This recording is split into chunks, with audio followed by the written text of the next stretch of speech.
Hello friends, welcome to my channel. এগিয়ে চলতে সকলকেই স্বাগত। আর ভারতের সংবিধান অর্থাৎ ইন্ডিয়ান পলিটি নিয়ে আমরা আলোচনা করছিলাম। তো যেখানে আজ আমরা আলোচনা করব সংবিধানের প্রস্তাবনা নিয়ে। এর আগের দুটি ক্লাসে কিন্তু আমরা গণপরিষদ এবং সংবিধানের উৎস নিয়ে আলোচনা করে দিয়েছি। যারা দেখেননি অবশ্যই দেখে নিন, লিঙ্ক ডিসক্রিপশন বক্স বা প্লে লিস্টের মধ্যে পেয়ে যাবেন। আর প্রত্যেকটি পিডিএফ কিন্তু টেলিগ্রাম চ্যানেলে দেওয়া আছে। এখানে আমরা কিন্তু থিওরি এবং এমসিকিউ দুটোই আলোচনা করব। তো এই ভিডিওটা সম্পূর্ণ দেখার পর প্রস্তাবনা থেকে কোনো কোশ্চেন কিন্তু আর আটকাবে না যে কোনো এক্সামের ক্ষেত্রে। আর এই সিরিজটা কিন্তু প্রত্যেকটা এক্সামের ক্ষেত্রে ইম্পর্টেন্ট। যে সমস্ত এক্সামের ক্ষেত্রে জেনারেল নলেজ বা অ্যাওয়ারনেস আছে, ডব্লিউবিসিএস, ডব্লিউবিপি, কেপি, ক্লার্কশিপ, এসএসসির, এমটিএস, সিজিএল, সিএসএল প্রত্যেকটার জন্য কিন্তু সমান গুরুত্বপূর্ণ। তো চলুন আর কোনো টাইম ওয়েস্ট করবো না, শুরু করার পূর্বে বলবো, যদি আমাদের চ্যানেলে নতুন হয়ে থাকেন চ্যানেলকে অবশ্যই সাবস্ক্রাইব করে রাখুন আর এই ভিডিওটা প্রথম থেকে শেষ পর্যন্ত দেখতে থাকুন। তো ফার্স্ট আমরা থিওরি নিয়ে আলোচনা করব, তারপর এখানে আমাদের কোশ্চেন শুরু হচ্ছে, কোশ্চেনে চলে যাব। তো এখানে পয়েন্ট আকারে আমি প্রস্তাবনাটা নিয়ে এসেছি। ফার্স্ট পয়েন্ট কি বলছে? প্রস্তাবনার অর্থ, সংবিধানের ভূমিকা বা সংবিধানের অন্তর্গত আইনগুলির মুখবন্ধ। সেকেন্ড পয়েন্ট, আমেরিকার সংবিধান থেকে এই প্রস্তাবনার ধারণাটি গ্রহণ করা হয়েছে। Very important. WBCS, WBP, clerkship প্রত্যেকটার জন্য কিন্তু ইম্পর্টেন্ট। নেক্সট, জওহরলাল নেহেরুর উদ্দেশ্য সমূহ সংক্রান্ত প্রস্তাবাদি পরিকল্পিত যে রূপ, সেটাই কিন্তু প্রস্তাবনা। চতুর্থ পয়েন্ট, জেএল নেহেরু অর্থাৎ জওহরলাল নেহেরুর এই উদ্দেশ্য সমূহ সংক্রান্ত প্রস্তাবাদি কিন্তু 13ই ডিসেম্বর 1946 এই তারিখে গণপরিষদে গৃহীত হয়। এই পয়েন্টটাও কিন্তু ইম্পর্টেন্ট। তো ফার্স্ট পেজে 4টি পয়েন্ট ছিল, যার মধ্যে সেকেন্ড পয়েন্ট ভেরি ইম্পর্টেন্ট। চতুর্থ পয়েন্টটাও মনে রাখবেন। নেক্সট আমরা চলে যাব, প্রস্তাবনা সংবিধানের একটি অবিচ্ছেদ্য অংশ অর্থাৎ integral part of constitution. Next, প্রস্তাবনা আইন দ্বারা বলবৎযোগ্য নয়। মনে রাখবেন, আইন দ্বারা কিন্তু প্রস্তাবনা বলবৎযোগ্য নয়। ভারতীয় সংবিধানের প্রস্তাবনা একবারই সংশোধিত হয়েছে। কত সালে? 1976 সালে। 42তম সংবিধান সংশোধনের মাধ্যমে কিন্তু ভারতীয় সংবিধানের প্রস্তাবনাকে সংশোধন করা হয়েছিল। তো এখানে চতুর্থ পয়েন্টটা কিন্তু ভেরি ইম্পর্টেন্ট। কোশ্চেন কিন্তু এখান থেকে আসে। ডব্লিউবিসিএস, ডব্লিউবিপি, এসএসসি প্রত্যেকটা এক্সামের জন্য চতুর্থ পয়েন্ট ইম্পর্টেন্ট। নেক্সট, এর মাধ্যমে অর্থাৎ 1976 সালে 42তম সংবিধান সংশোধনের মাধ্যমে 3টি নতুন শব্দ প্রস্তাবনায় যুক্ত হয়। Very important. মনে রাখবেন কি কি? সমাজতান্ত্রিক, ধর্মনিরপেক্ষ, সংহতি বা অখণ্ডতা অর্থাৎ সোশ্যালিস্ট, সেকুলার, ইন্টিগ্রিটি। তো ভেরি ইম্পর্টেন্ট এই 3টি শব্দ, যে 3টি শব্দ 1976 সালের 42তম সংবিধান সংশোধনের মাধ্যমে প্রস্তাবনায় সংযুক্ত হয়। সমাজতান্ত্রিক, ধর্মনিরপেক্ষ এবং সংহতি, সোশ্যালিস্ট, সেকুলার, ইন্টিগ্রিটি। নেক্সট, প্রস্তাবনায় শব্দের সঠিক ক্রম। তো এটাও কিন্তু এক্সামে আসে, সঠিক ক্রম কোনটি সেটা কিন্তু নির্ণয় করতে দেয়।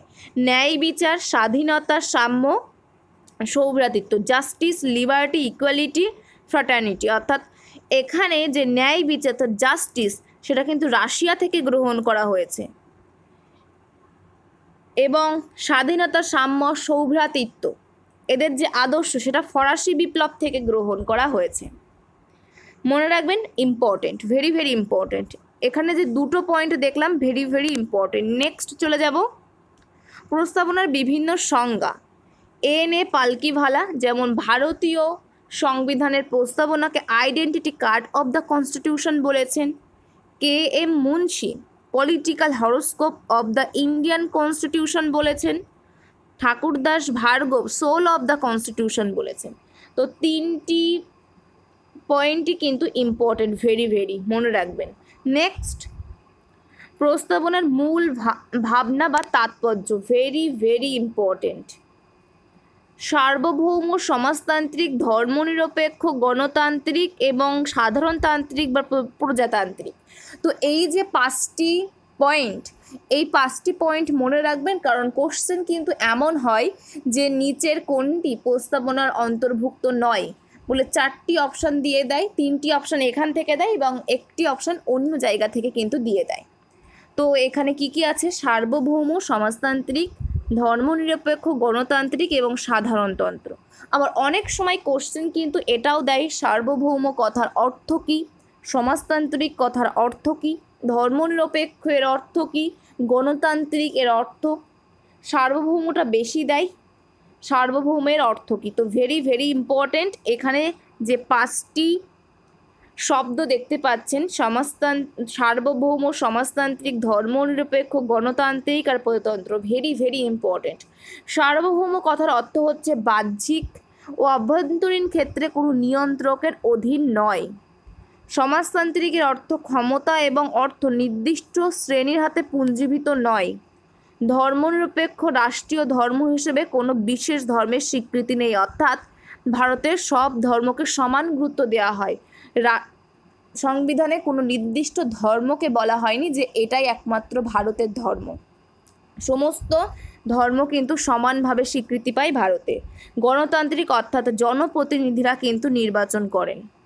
সাধারণতান্ত্রিক বা প্রজাতান্ত্রিক রাষ্ট্রপ্রধানের পদটি কিন্তু বংশানুক্রমিক নয়। তো এখানে টোটাল 5টি পয়েন্ট এবং সেটার অর্থ ভেরি ভেরি ইম্পর্ট্যান্ট। নেক্সট, এখান থেকে কিন্তু আমাদের কোশ্চেন শুরু হচ্ছে। ফার্স্ট কোশ্চেন কি বলছে? কে উদ্দেশ্যমূলক রেজলিউশনটি প্রেরণ করেছিলেন যা পরে ভারতের সংবিধানের প্রস্তাবনা হিসেবে রূপায়িত হয়েছিল? তো আমরা দেখেছি জওহরলাল নেহেরু যে উদ্দেশ্য সমূহ সংক্রান্ত প্রস্তাবাদি 13ই ডিসেম্বর 1946 তারিখে গণপরিষদে গৃহীত হয়।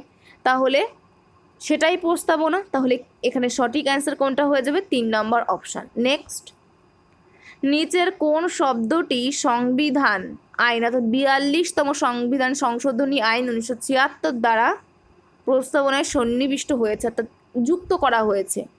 তো 3টি শব্দ যুক্ত করা হয়েছিল। কি কি? সোশ্যালিস্ট, সেকুলার, ইন্টিগ্রেটেড অর্থাৎ সমাজতান্ত্রিক, ধর্মনিরপেক্ষ এবং সংহতি বা অখণ্ডতা। তাহলে এখানে সঠিক অ্যান্সার কোনটা হয়ে যাবে? 4 নম্বর অপশন সমাজতান্ত্রিক। নেক্সট কোশ্চেন, সংবিধানের প্রস্তাবনার আইনগত প্রকৃতি কি? এটি বলবৎযোগ্য, এটি বলবৎযোগ্য নয়, এটি বিশেষ পরিস্থিতিতে প্রয়োগ করা যেতে পারে, উপরে কেউই না, মানে কোনো অপশানই নয়। তাহলে সঠিক অ্যান্সার এখানে হয়ে যাবে কিন্তু 2 নম্বর অপশান, এটি বলবৎযোগ্য নয়, এনফোর্সেবল। নেক্সট, নিম্নলিখিতগুলির মধ্যে কোনটি ভারতীয় সংবিধানের প্রস্তাবনার অংশ নয়? ভারতীয় সংবিধানের প্রস্তাবনার অংশ নয়। আমরা কি কি দেখেছি? টোটাল 5টি: সার্বভৌম, সমাজতান্ত্রিক, ধর্মনিরপেক্ষ, গণতান্ত্রিক আর প্রজাতান্ত্রিক।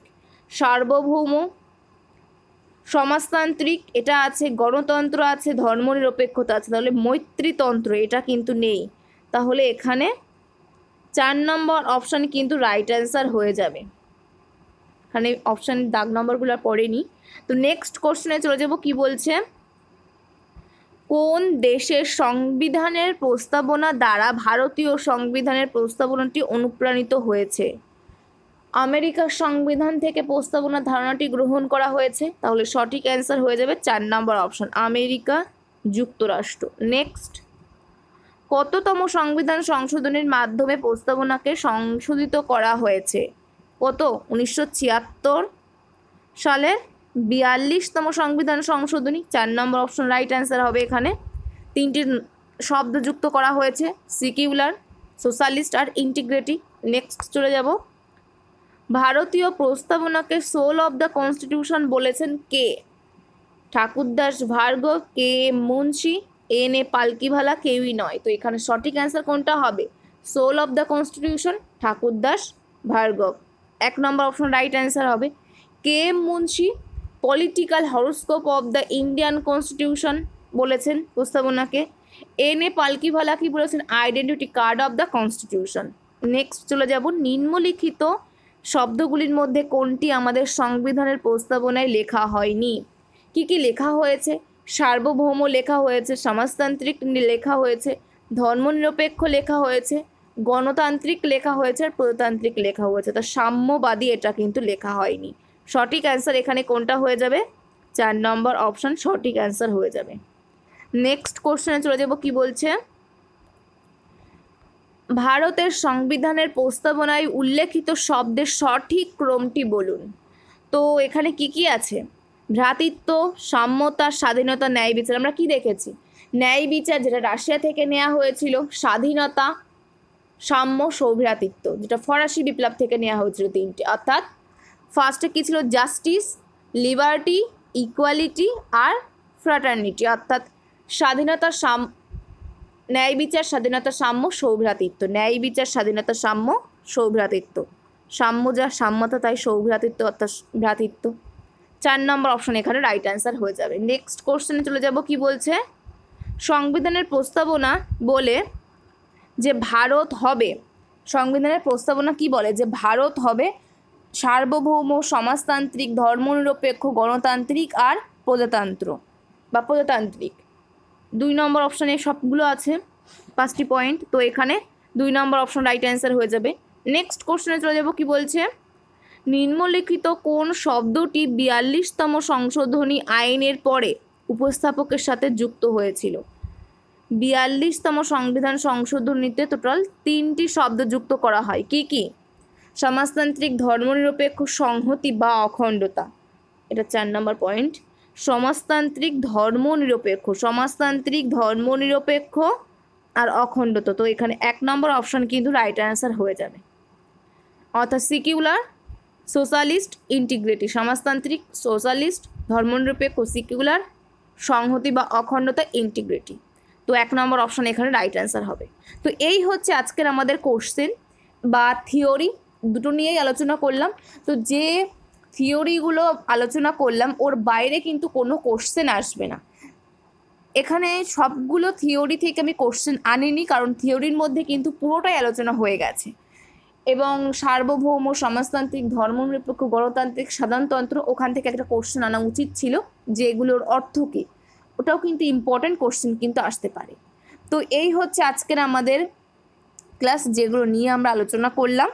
তো আশা করছি সকলের ভালো লেগেছে, মোটামুটি বোঝা গেছে এখান থেকে কিন্তু এর বাইরে কিন্তু কোনো কোশ্চেন আসবে না সামনে যে কোনো এক্সামে। তো এটার PDF দিয়ে দেবো টেলিগ্রাম চ্যানেলে, চিন্তার কারণ নেই, নোট বানানোরও দরকার নেই। তো টেলিগ্রামের লিঙ্ক, চ্যানেলের লিঙ্ক ডেসক্রিপশন বক্সে দিয়ে দেবো। তো এখানে শেষ করছি। যদি ভালো লাগে অবশ্যই একটি লাইক করবেন আর বন্ধুদের মধ্যে একটু শেয়ার করে দেবেন, তো সকলের মধ্যে ছড়িয়ে পড়ে। তো নেক্সট ভিডিওতে আমাদের আবার দেখা হচ্ছে। Thank you, good by.